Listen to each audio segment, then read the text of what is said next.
मैं राष्ट्रवादी नहीं हूं। भारत, पाकिस्तान, चीन, जापान मेरे लिए कोई अर्थ नहीं रखते।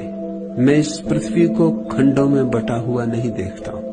इस पृथ्वी का दुर्भाग्य यही है कि पृथ्वी खंडों में बटी, और जब तक खंडों में बटी रहेगी तब तक ये दुर्भाग्य कायम रहेगा। विज्ञान ने पृथ्वी को एक कर दिया है। बस राजनीति बीच से हट जाए तो मनुष्य का दुर्भाग्य मिट जाए।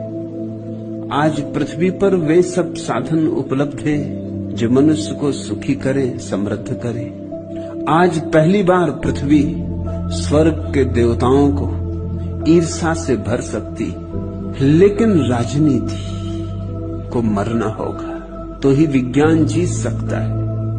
विज्ञान तो सौभाग्य के द्वार खोलता है, राजनीति उन द्वारों को दुर्भाग्य में बदल दे देती। अल्बर्ट आइंस्टीन, लॉर्ड रदरफोर्ड जैसे वैज्ञानिकों ने अणु बम की खोज की।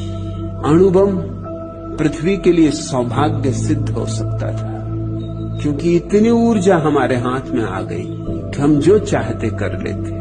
मगर जो हुआ उल्टा ही हुआ। हिरोशिमा और नागासाकी में लाखों लोग राख किए गए। विज्ञान शक्ति खोजता है, राजनीति उस शक्ति का उपयोग करती।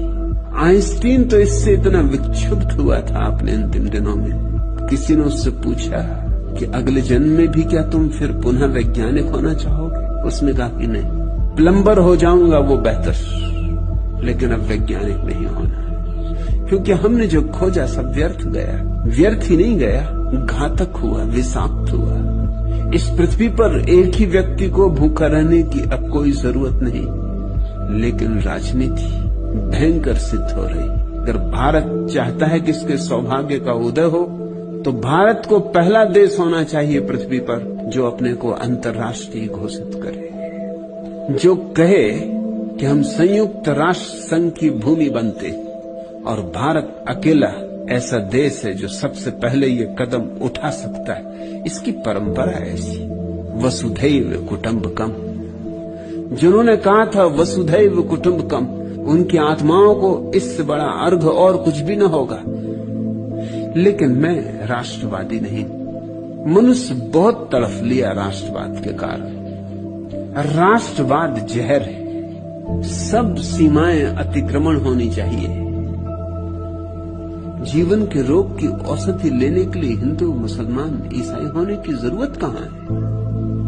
मनुष्य मनुष्य है मात्र, ऐसी घोषणा होनी चाहिए।